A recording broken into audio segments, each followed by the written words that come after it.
இறை இயேசுவில் எனக் அன்பார்ந்தவர்களே, நம் ஜீவனுள்ள தேவனின் உயிருள்ள வார்த்தைகளை தினமும் கேட்பதன் மூலம் உங்களுக்கு நன்மையும் ஆசையும் உண்டாவதாக. இன்றைக்கு நம் உள்ளத்தில் ஆண்டவர் பேச விரும்புகிற திருவசனம் எசாயா 61 அதிகாரம் 3 திருவசனம். சாம்பலுக்கு பதிலாக அழகு மாலை அணிவிக்கவும், புலம்பலுக்கு பதிலாக மகிழ்ச்சி தைலத்தை வழங்கவும், நலிவுற்ற நெஞ்சத்திற்கு பதிலாக புகழ் என்னும் ஆடையை கொடுக்கவும் என்னை அனுப்பியுள்ளார். இறையேசுவில் எனதருமை நண்பர்களே, உங்கள் அனைவருக்கும் நம் இயேசுவின் அன்பை உரித்தாக்குகின்றேன். இன்று விபூதி புதன், ஆஷ் வெனஸ்டே. எதற்காக இன்று நாம் சாம்பல் புதனாக அனுசரிக்கின்றோம்? அதன் நோக்கம் என்ன? இன்று திருப்பலியில் குருவானவர் எதற்கு நம் நெற்றியில் சாம்பலை பூசி, மனிதனே நீ மண்ணாக இருக்கின்றாய், மண்ணுக்கே திரும்புவாய் என்று கூறுகின்றார்? ஏன் இன்று அதிகாலையில் எழுந்து நாம் அனைவரும் பூசைக்கு செல்கின்றோம்? இன்றிலிருந்துதான் அருளின் காலம், இரக்கத்தின் காலம் ஆரம்பிக்கின்றது. நம்முடைய ஆன்மீக வாழ்வு ஒவ்வொரு வருடமும் 2 மையங்களை அடிப்படையாக கொண்டுள்ளது. ஒன்று இயேசுவின் பிறப்பு, மற்றொன்று இயேசுவின் இறப்பு. இதை பொருளாக கொண்டுதான் ஒவ்வொரு கிறிஸ்தவனும் தனது ஆன்மீக வாழ்வை கட்டி எழுப்ப வேண்டும். அதுதான் திருச்சபையின் நோக்கமும். இவை இரண்டிற்கும் தயாரிப்பும் உண்டு, கொண்டாட்டமும் உண்டு. இயேசுவின் பிறப்பிற்கு தயாரிப்பு காலம் திருவருகை காலம், கொண்டாட்ட காலம் கிறிஸ்து பிறப்பு காலம். இயேசுவின் இறப்பிற்கு தயாரிப்பு காலம்தான் இந்த தவக்காலம். அதைத்தான் இன்றிலிருந்து நாம் துவங்குகின்றோம். கொண்டாட்ட காலம்தான் பாஸ்கா காலம்.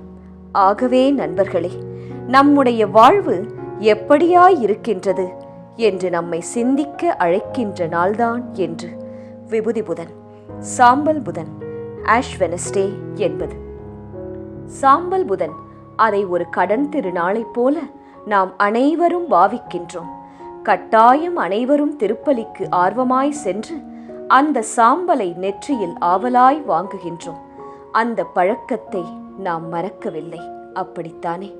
நம் இயேசுவின் 40 நாள் தவ நாட்களை அடையாளப்படுத்தவும், இஸ்ரவேல் மக்களின் 40 வருட பாலைவன வாழ்வை நினைவு கூறவும், எலியா இறைவாக்கினர் ஆண்டவருக்காக 40 நாட்கள் காத்திருந்ததை நினைக்கவும் நாம் இந்த தவக்காலத்தை பக்தியாய் அனுசரிக்கின்றோம். பல ஒருத்தல் முயற்சிகளை மேற்கொள்கிறோம். ஆனால் இன்றிலிருந்து ஈஸ்டர் வரை உள்ள நாட்களை எண்ணி பார்த்தால் மொத்தம் 46 நாட்கள்.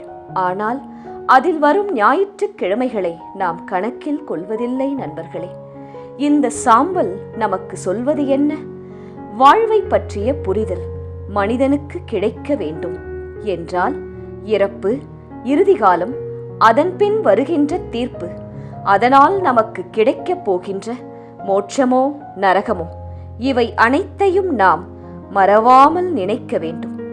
ஒரு நாள் நாம் இறந்த பின் நாம் சாம்பலுக்கும் தூசிக்கும் சமமாகி விடுவோம். அதன்பின் நம் ஆன்மாவை வாழ வைக்கப் போவது நாம் செய்த நல்ல செயல்கள்தான். இன்றைய வசனம் கூறுவது போல அதுவே நமக்கு சாம்பலுக்கு பதிலாக அழகு மாலை அணிவிக்கும், புலம்பலுக்கு பதிலாக மகிழ்ச்சி தைலத்தை வழங்கும், நலிவுற்ற நெஞ்சத்திற்கு பதிலாக புகழ் என்னும் ஆடையை கொடுக்கும். இதற்காகத்தான் இயேசு இந்த பூமிக்கு அனுப்பப்பட்டார். சிலுவை சுமந்தார், பாடுகள் பட்டார், இறந்தார், உயிர்த்தெழுந்தார். செவிக்கலாமா? இயேசுவே, இந்த தவக்காலத்தில் நாங்கள் மறந்து போன உமது அன்பை புதுப்பிக்கவும், எங்களுக்காக நீர் சிலுவையில் பட்ட கொடுமைகளை தியானிக்கவும், பாவத்தை விட்டு விலகி வாழவும், தினமும் சிறு ஜெபத்தையும் சிலுவை பாதையையும் தியானிக்கவும் தூய ஆவியானவரை எங்களில் பொழிந்தருளும். ஆமேன். இயேசு கிறிஸ்துவின் பெரிதான நாமத்தின் நிமித்தம் ஜெபிக்கிறோம். ஆமேன். ஒவ்வொரு நாளும் உங்கள் உள்ளத்தில் ஆண்டவர் பேச விரும்புகிற இறை வார்த்தையை தெரிந்து கொள்ள ரோசரி பிரேயர்ஸ் சேனலை சப்ஸ்கிரைப் செய்யுங்கள்.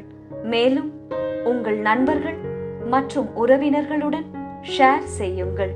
நன்றி.